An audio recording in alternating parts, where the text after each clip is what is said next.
Hey guys, welcome to the finals.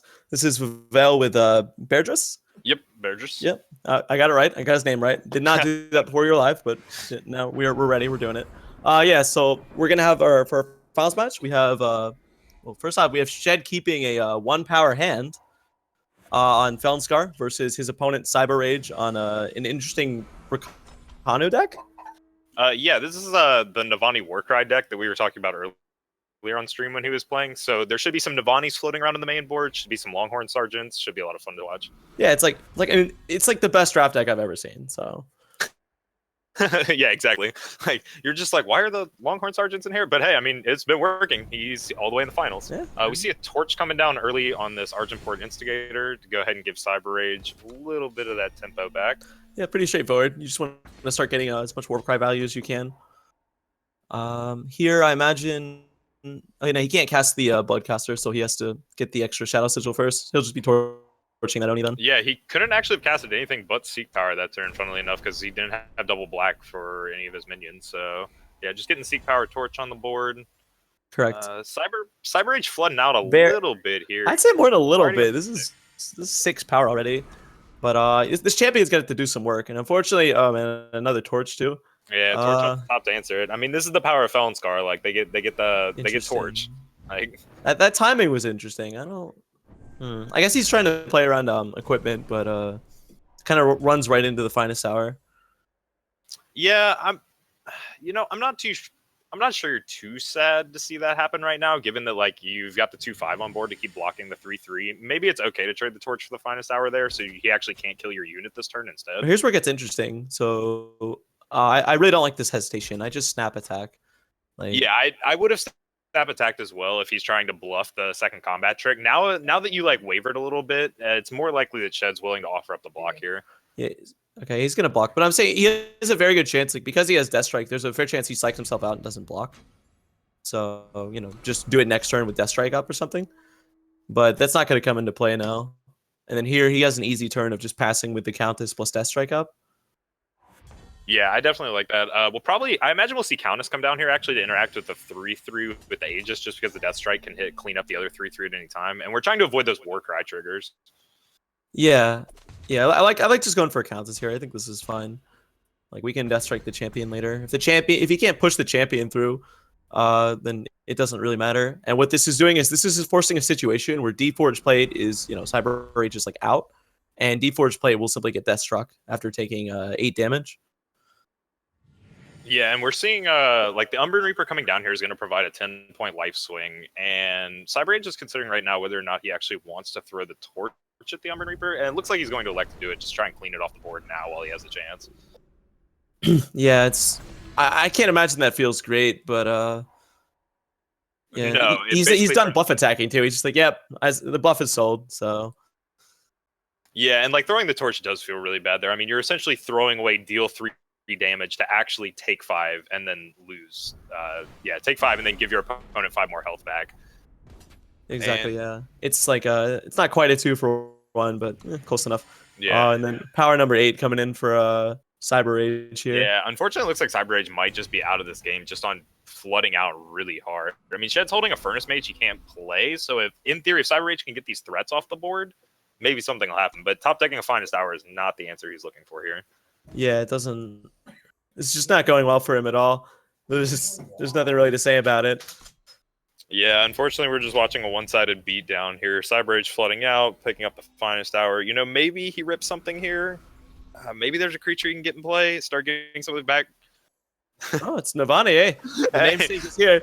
She's a 5/5. Bigger than no. Yeah, coming in as a 5/5. Surprisingly enough, Navani at 5/5. Actually, pretty good. Pretty good. A little bit better than her as a 4/4. Yeah, and so he's gonna attack 4/3 in here, right? No, he's just going in. Oh, jeez. Yeah, he's gonna go in. He's gonna see if he can get the best trade here. Yeah, just maybe. I think so let's see. He goes to. I mean, Torch would be on my mind here. But what can you? Because if you're being really optimistic, you kill the Bloodcaster because its activation matters, and you just go to 4, right? But here he's just gonna preserve as much life as possible. Yeah, I think you have to soak damage here. We are going to see the Varus Favor come out, which the finest hour has to be the. Oh, 100%. Like, yeah, you can't let this die. This is automatic. So we're playing with essentially open hands now, but the difference is Shed does have that Feln Bloodcaster that's guaranteed to go off next turn if he wants it. He's got 7 power now. Correct. We need a and Justice Sigil's not going to do it here. He's not dead yet. He is not dead, but this is no. But we could see something crazy come out of this Bloodcaster. So he's I don't. Well, that's a bluff. He's like trying to pretend he has a Like it it makes Deep Forge. Oh, dude, that is a Deep Force. Oh, we're gonna get that down and do some smackdown real quick. Yeah, and That's power number 10 is not gonna do it for All he has to do is call it. Just go for it. Yep. Yep. It looks like he's gonna try and push the Instigator here. I mean, it's not game, but it's game. You're chumping with your namesake. I would have just conceded out of just convenience. You can't let Navani die. Like, I mean, you put her in the deck for a reason. You got to protect her. Yeah, that reason was not to chump block. So, thanks for the game. All right, well, we're going to game 2. That was you didn't really see his tech choices shine through. Like, there was a moment there where Navani looked interesting 5/5, but honestly, the aggressive deck drawing an abnormal amount of power is not going to bode well for him. Yeah, exactly. I mean, drawing you're playing Rakano, you don't play anything above 5, much less do you need 10 power. I mean, 10 power is just excessive. It's just an unfortunate series of draws, really. Yeah. But hopefully after the sideboarding, we'll get an actual game. Yeah, for sure. For sure. So we should have sideboarding up here in just a second. I'm not sure who our primary perspective is, so I'm not sure which deck we're going to be looking at the sideboard for.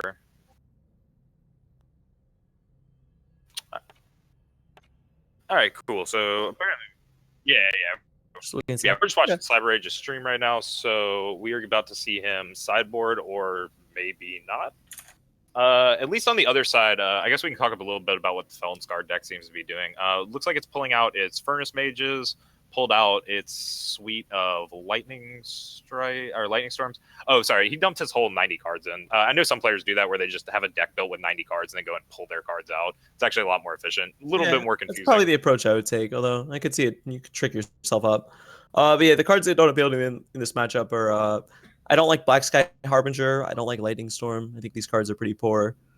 Rakano, you want spot removal. You don't really want sweepers. Yeah, definitely. You're playing Felnscar. You're looking for all these big you've already got some Death Strikes in there. You've got a couple of Annihilates to hopefully pick up. I mean, you've still got Torches. Looks like he's considering. Yeah, he's gonna go ahead and leave the Suffocates in. He's got 2 Ruins sideboarded in. Does he play Charchain Flail in the main? I don't believe. No, it's a sideboard card. So I assume it just comes in as additional spot removal.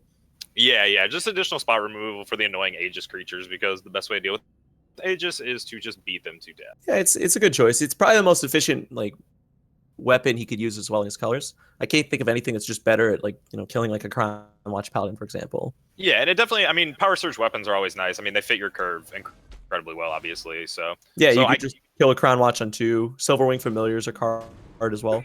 Okay, so we didn't see CybeRRage's sideboard, so hopefully we'll be able to point it out as it comes up. He already had a pre-made deck for it. Okay, yeah, we have it up here. Let's see, do we have time? They're getting into it. Looks like just go with it. He elected not to keep that hand, which is I don't know. I actually kind of like the hand he had before this. I wasn't too opposed with 2 land. I think this works out better. He has a guaranteed curve out. Yeah, the problem. It's a bit land heavy again. Yeah. Yeah, the problem we've been seeing with Rakano decks all day, it seems, is just they have this problem with flooding, and they have nowhere to dump that excess mana. Yeah, this guy's build is different though. Or sorry, not this guy. I mean, CybeRRage. With the he has 10 4-drops in his deck. He's not really getting paid off for this because he just keeps ripping power. But yeah, I mean, this is so unfortunate to watch him just rip power after power. The Silverwing Familiar, that might actually get in for quite a bit here, though. I'm not seeing an answer immediately in Shed's hand for it. At least not without a second answer to back. He's better at answering his ground creatures, but land number 7 again. But he would need to rip up a Deep Forge plate. I feel like that's his only shot at winning this game. Yeah, some sort of equipment. I mean, a Hammer of Might even is. We saw him already. So Hammer of Might, getting that down on there, just anything he can get down early and start beating down with this bird. He wants to really put some pressure on Shed while he can't block this creature. Ooh, it's very. Okay, so we got a 5/5 Navani. It's not great when the Steward of the Pass is sitting on the other side of the table with Deadly, but he might just drop it and get a swing in with it. Yeah, it's good for one attack. I think it's just gonna eat a Death Strike, but honestly, Death Strike's pretty good no matter what, so I wouldn't feel too terrible about it. Nah, I definitely wouldn't feel bad about it either. It looks like Shed actually is valuing maybe leaving the Silverwing Familiar Death Strikeable in case we do see that Deep Forge play we were talking about. Yeah, this is pretty heads up because he understands that Steward of the Pass basically trumps any size ground creature with a Deep Forge plate. But you know, the Silverwing Familiar is much more threatening. And then here he's just accepting the clean Navani trade. Is it Navani or Navari, by the way? I've actually never cast the card. Navani. It is Navani. Okay. All right. Well, I mean, it's dead now, but yes. It is dead. Shed over here, I guess he's going to consider Death Striking. You know, I actually didn't mind Death Striking the 1/1 there. He's going to hold it for the plate, which is like the right play. Yeah, I think it's correct. Like he's taking so little damage. I think I would just cast Champion there though. I don't like holding it again. I feel like Champion's just fine. So yeah, I think he's just playing to his like I'm just trying not to lose this race in any way possible. Like so he's just holding it. He's playing super defensively, waiting for that plate to come up.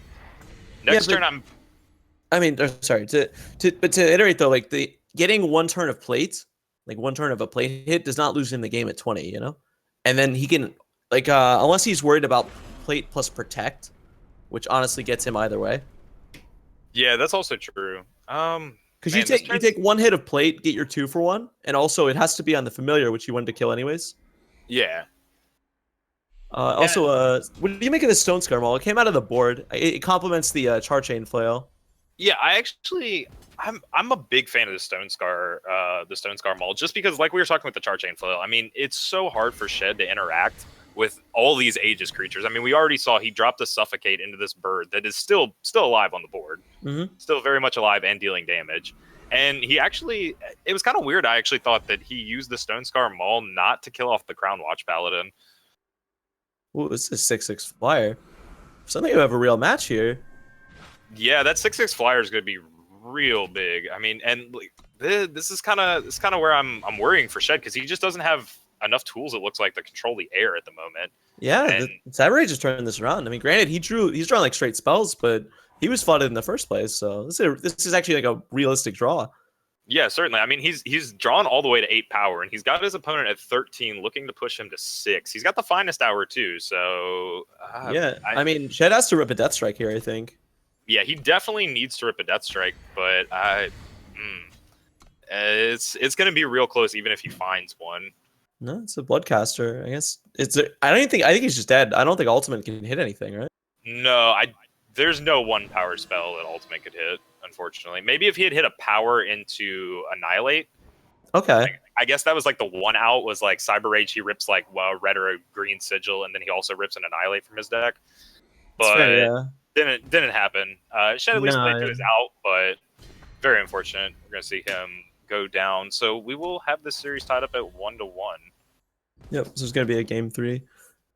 Yep. Which, it's fitting. I believe we've seen all of these top 8 matches go to 3 games, so that's good. I mean, the more matches, the better. Obviously, better for the audience, better for us. We want to cast more too, and yeah, I was better like, for the players.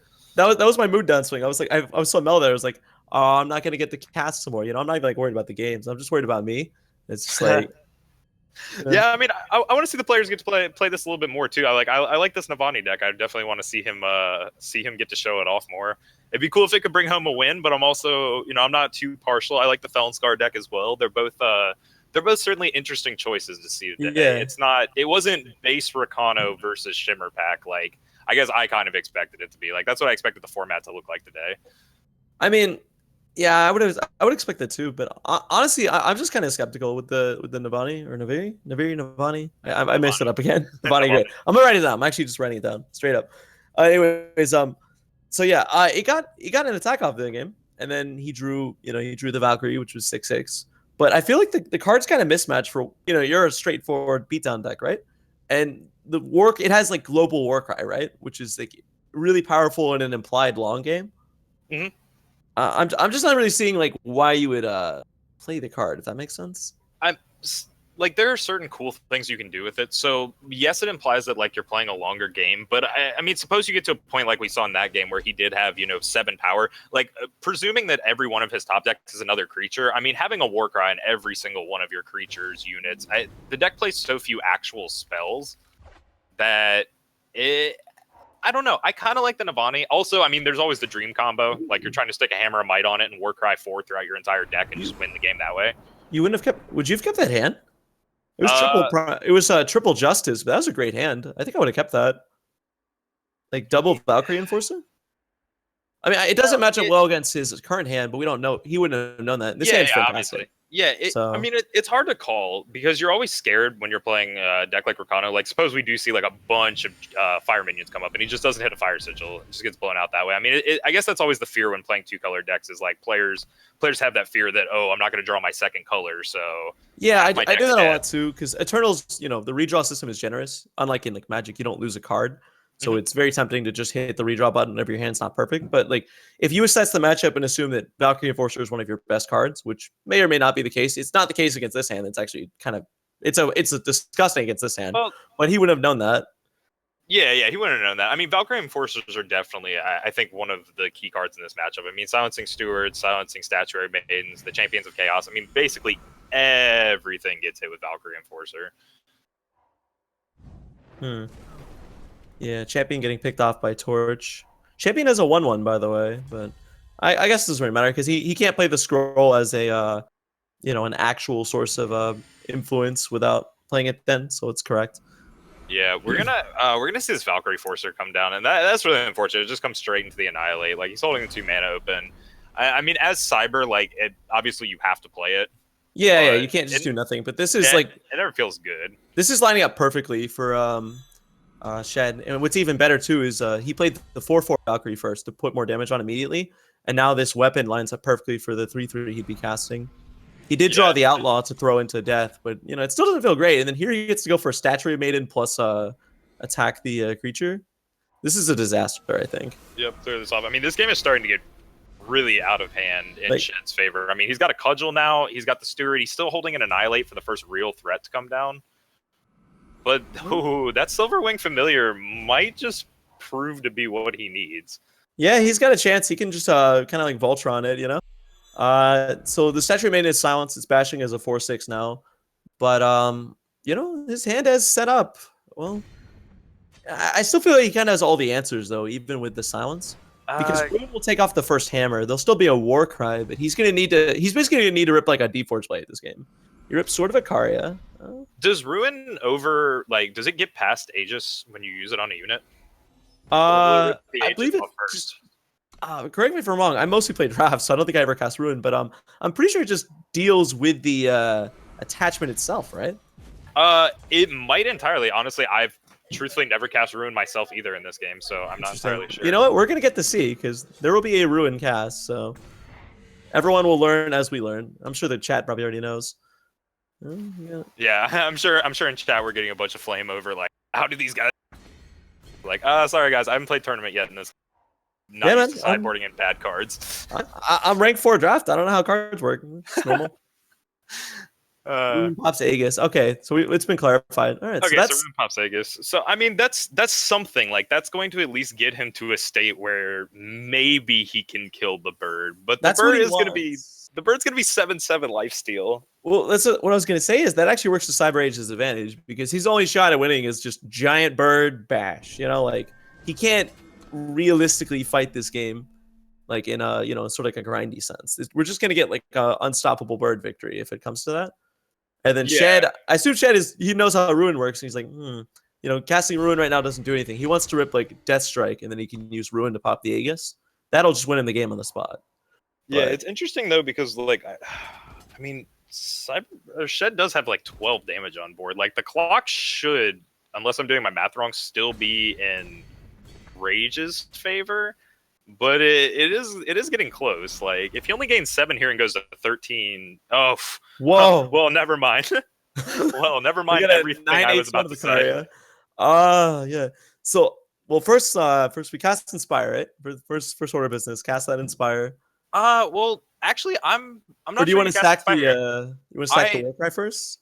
I Play don't the know. Oni to Maybe, chump block. yeah, I was thinking play the Oni to chump block. Get the Oni on the ground, so there's no way for you to. There's no possible way for you to lose. Put the Ikaria into one of the units. It doesn't actually even need to be Umbran Reaper this time around. No, I'd kill Steward of the Past, I think. Or I don't think I'd kill Bloodcaster. If he ultimates next turn, that's not playing the type of game you're playing anyways. No, you're looking to finish this game next Yeah, turn. we're closing in 1 or 2 turns. But it's really interesting. This Silverwing Familiar is like a huge chink in this deck's armor. Like I can see why he's sideboarding so many weapons. Like, he is very soft to this card, and even with the weapons he's boarded in, he's still he's going after the Umbran Reaper. Oh, but we've been skipping over the Ruin this whole time. Holy. Oh Ooh, yeah. yeah. Oh, Wow, I had completely forgotten about the Ruin in hand. Well, I think you have to swing with the bird then, yeah. And then you get the Oni down to try and chump block a unit, and that keeps you alive at probably going to be 3. Yeah, I see 3. A second Ruin drawn by Shed. So somehow that second Ruin's going to destroy the other sword probably. Ugh. yeah, somehow we just missed that. It was my bad. I was just going on the train of thought. But yeah, it's just total Ruin hype. Like I was just told by the chat, but like that was the biggest Ruin, you know? Yeah, that honestly, that Ruin itself may have just won Shed this game because I'm positive he was slated to lose this game had that Ruin not come down. I mean, 9/8 Sword of Ikaria. Like, how do you deal with that? Yeah, it would have cleaned house. Wait. Okay, so how does this work? Okay, so he's at a virtual 11. Yeah, well, because remember on CybeRRage's head right now, it's not a second Ruin. That'd be crazy, right? It's a second Ruin. Well, I mean, I know it's a second Ruin. It is. It's just okay. So, like in theory, he's actually like virtual 12. I want to say like there's a balance because like the bird's gonna lifesteal 7 on the Reaper, but the Reaper's gonna deal 5 on the way back. So he's at 3, 10, 12. So he's in his head. He's at 12, but I think he's just gonna lose this game when the Umbran Reaper blocks. Yeah, I think this is the death knell. Is he just using this to gain 3? Yeah, he needs to gain as much life as possible because he realizes without a blocker on the ground, he is gonna be staring down lethal. Even if he had the sword down. Well, you see, but that makes this attack suspicious. Then he can just hold back, you know. Probably. You're probably right. He might have even been better holding off there, but yeah, I mean, I don't even know what this sword does. The sword's just plain gain 2 life. You do not cast the sword here. Actually, no. Going back, I actually do kind of like what CybeRRage just did here because he increased his outs by a lot here. He knows he's not going to die this turn. Like he's sitting at 13 right now, so he knows that unless something comes out that's gonna put a bunch of damage in, even when the sword gets blown off right here, he's still gonna be okay. And he's at least trying to push lethal. Okay, well maybe the attack is fine, but what do you really like playing the sword here? It's just gain 2 life. I mean, I don't necessarily like playing the sword, but I'm also not sure what you do. Like, I guess you would have inspired into something. We're inspiring now because we could have lethal. This is crazy. Yeah, this is possible draw out like another torch or a playable weapon. Vanquish keeps him in the game a lot longer too. Yeah, this is a runaway game. This bird is going the distance, man. Yeah, I think CybeRRage identified and correctly played last turn, maybe not with the sword so much, but he identified that finest houring the bird was going to put him at a comfortable enough life total for him to possibly get a swing, and he definitely had to get that Umbran Reaper out of the way. I think that was the biggest point, is like you had to move Umbran Reaper out of the way, or he's just going to be on block duty forever. Yeah, because I guess what happens is if you hold back, then Steward of the Past freely pokes you for 3 every turn until you eventually have to trade with it. Yeah, exactly. You can't afford to sacrifice your bird to the Steward. Top deck Death Strike. That actually should give him a way to kill the bird, because we're not looking at lethal or anything, but that swings it back. The story is thickening, man. No, yeah, we're not looking at lethal, but this is definitely gonna the game that we just thought was over is all of a sudden starting to lean back and starting to lean a little bit back in Shed's favor. Yeah. So this ruin looks suspicious, and then suddenly it's not suspicious at all because we have a dead bird. Yeah, we got the dead bird coming down. Life. I mean, CybeRRage there's no charge in his deck, right? No, but if he can draw another torch, yeah, he can run another torch. Classic double bolt. Yeah, classic. Oh man, knock the top. Crown Watch Paladin, not bad. Okay, that puts a blocker down, and it makes him stop attacking with the Bloodcaster. Correct. That puts him on a 3-turn clock, and the Suffocate is just a dead card right now. Yeah, Suffocate's dead. Argent Port Instigator, interesting. Yeah, Argent Port might actually.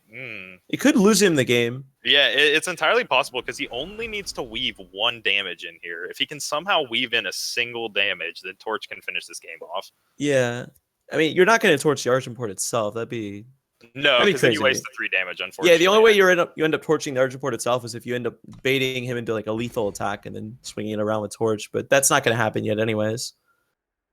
It would be basically Finest Hour is the card that would cause Argent Port to lose him the game because you're going to block 2/5 and 4/4. Uh, Navani. yeah. 2/5 and 4/4. Navani's a blocker. Navani is a block. It's a 4/4. Yeah, it's a 4/4 blocker. It does things.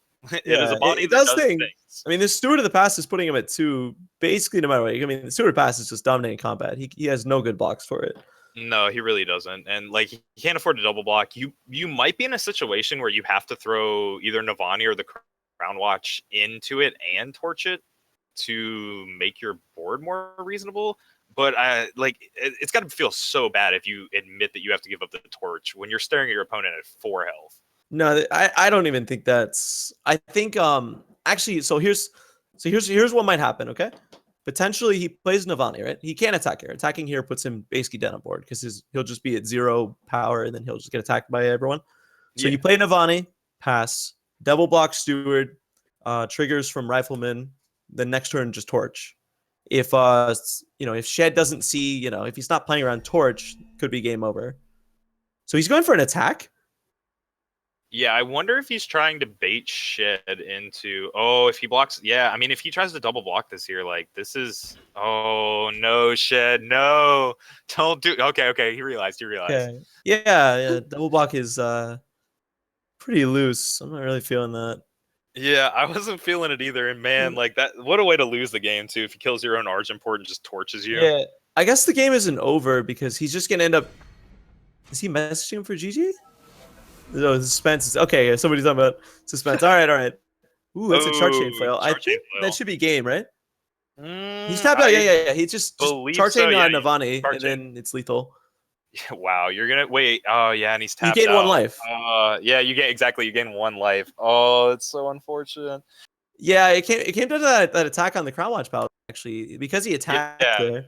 I mean, I get it. He's just trying to out psych his opponent, but on like the last turn of like the finals, I mean, I just make the obvious block, Yeah, it unfortunately cost him the game here, but I don't necessarily disagree with his line of play, but I mean, unfortunately, in the end, it cost him the game. But personally, I think I also would have held the Crown Watch Paladin back as well.